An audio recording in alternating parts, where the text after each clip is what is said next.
तो ये है सबूत, भारत नेपाल में है बेटी रोटी का युगों युगों पुराना नाता। जी हाँ दोस्तों, भारत नेपाल रिश्तों में भले ही कुछ तखलियां आ गई हैं, लेकिन इन दोनों देशों के बीच युगों युगों से बेटी और रोटी का नाता चलता आ रहा है। इसका सबूत पौराणिक ग्रंथों में नहीं बल्कि नेपाल में स्थित मंदिर स्वयं ही देता है।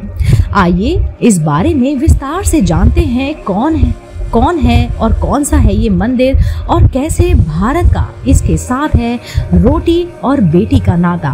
नमस्कार दोस्तों, स्वागत है आप सभी का एक बार फिर से आपके अपने पसंदीदा YouTube चैनल आध्यात्मिक कहानियों में। दोस्तों, मिथिला की बेटी सीता बनी कौशल की बहू। जी हाँ दोस्तों, राजा जनक के शासन काल में मिथिला क्षेत्र में बिहार के सीतामढ़ी से लेकर जनकपुर तक का क्षेत्र आता है। देवी सीता की भूमि में प्राश्ट सीतामढ़ी के पुरौन और पुरौना गांव में हुआ था, जबकि लालन पालन जनकपुर धाम में हुआ था। आज जनकपुर नेपाल में आता है। यह देवी सीता का प्राचीन मंदिर है। कहते हैं कि इसी स्थान पर राजा जनक का महल हुआ करता था। यही देवी सीता ने विवाह से पहले अपना समय बिताया था। मंदिर में स्थापित देवी सीता की स्वर्ण प्रतिमा 1657 में मिली थी। इस स्थान की खोज एक सन्यासी सुरकिशोर दास ने की थी।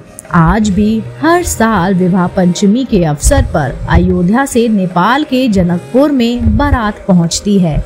इसे भगवान राम और देवी सीता के विवाह के वर्षगांठ के रूप में भी मनाया जाता है। अद्भुत है धनुष धाम की कहानी। जी हाँ दोस्तों, धनुष धाम का संबंध भी त्रेता युग से ही है। प्राचीन मान्यताओं के अनुसार जब प्रभु श्री राम ने शिव धनुष तोड़ा तो धनुष का एक टुकड़ा आकाश में, दूसरा टुकड़ा पाताल में और तीसरा टुकड़ा धरा पर गिरा। जो हिस्सा धरा पर गिरा वही स्थान धनुषा धाम है, जो कि नेपाल में है। तब से ही यह स्थान पर भगवान शंकर के पिनाक धनुष के अवशेष की पूजा अर्चना का क्रम चल रहा है।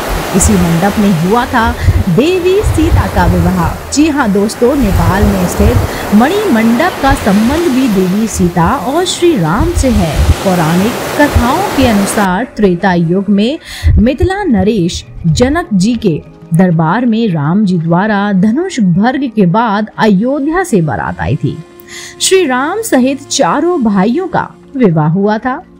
जिस स्थान पर जनकपुर में मड़ियों से सुसज्जित वेदी और यज्ञ मंडप निर्मित हुआ वह समकाल में रानी बाजार, जी हाँ दोस्तों, रानी बाजार के निकट स्थापित मणि मंडप है। इसके समीप एक पोखर है जिसे लेकर मान्यता है कि यहीं पर चारों भाइयों के चरण पखारे गए थे। साथ ही साथ विवाह की वेदी भी बनी है। दोस्तों, उम्मीद करती हूँ आपको ये जानकारी जरूर पसंद आई होगी। आप भी जान गए होंगे कि क्यों भारत और नेपाल में बेटी और रोटी का युगों युगों पुराना नाता है। उम्मीद करती हूँ आपको ये कहानी पसंद आई होगी। अगर आप भी ऐसी ही धार्मिक पौराणिक कहानी कथाएं सुनना पसंद करते हैं तो आप मेरे चैनल आध्यात्मिक कहानियों को तुरंत से लाइक कीजिए, शेयर कीजिए और सब्सक्राइब कीजिए। मैं फिर से मिलती हूँ आपको इसी चैनल पर नई रोचक जानकारी और कहानी के साथ। आप देख रहे थे आपका अपना पसंदीदा YouTube चैनल आध्यात्मिक कहानियाँ।